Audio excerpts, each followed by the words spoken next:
دا اوس د امیر المؤمنین حفظه الله یو فرمان راغلی، تاسې به اورېدلي، وایي په ټولو مکاتبو کې دي وایي پګړۍ څوک سي عملي دي. زه یوه پوښتنه کوم، دلته په مرکز کې داسې یو څوک به نه وي چې وظیفه ولري او دا تذکرو پورې تړاو ولري، تذکرې چې کوي، تاسې نه به یې پوښتنه وکړم. زه ما پرېږده، پلار مې پرېږده، د نیکه تذکره مې ورسره لوګر کې وکړه.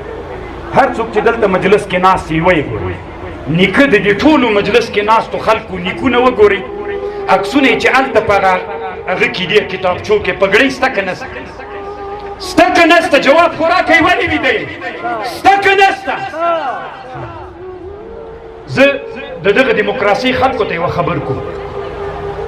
هرات کې یو جای ده اسماعیل خان جوړ کړی ډېر، اگر چې اوس امارت هغه لرې کړي دي، هلته داسې بوتان یې جوړ کړي دي. بوتانو ته د هر قوم یو سړی، مثلا د افغانستان کې د ازبکو صورت څه رقم ته ده، لباس یې څه، پښتون څه رقم ته ده، فارسیبان څنګه ده، او نورستانی څنګه ده، هغه یې هلته جوړ کړي دي.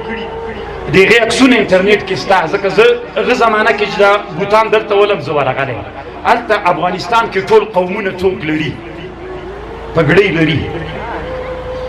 نو اوس همدغه جمهوریت کې پتلون، یعنې زما درې خبرې وکړلې، ما هم پرېږده، پلار مې پرېږده، نیکه دي د ټولو دلته ناستو خلکو د موږ نیکونو پګړۍ وهلې که یې نه وهلې؟ ټول پګړیوال ول که نه ول؟ تیر جمهوریت کې چې دلته پتلون چې غربي فکر، ما مخکې تاسو ته ویلې عربي نړۍ شیطان په پارلمان کې ودا ورته ویلې عربي نړۍ په غربي افکارو ککړه کوي، موږ ته یې پتلون نیکتایي راوړ که نه؟ دغه لوګر کې ما ته یو څوک ووایي ویده کېږئ، ما ولې خو لوګر خو مو لیدلی که نه؟ دلته مکتبونه ول که نه ول؟ په دغه شخصي مکتبونو کې نیکتایي او پتلون لازم و ضرور و که نه و؟ یو څوک ما ته ووایي چې ما په سترګو لیدلی که ویده وی؟ که مېلمانه راغلي یئ تاسې، اوس نه ښیم د جمهوریت زمانه کې دلته کوم شخصي مکتب و؟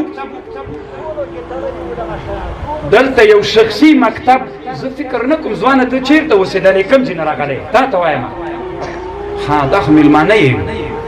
دغه لوګر کې چې شخصي مکتبونه او پتلون او نیکتایي ضرور وه که نه؟ په غزني کې وه که نه؟ په خوست کې وه که نه؟ په لوګر کې وه که نه؟ په ټول افغانستان کې وه که نه؟ نو نه پتلون دماغ څوک و، نه دماغ رواج و کلتور و، نه نیکتایي دماغ د رواج و.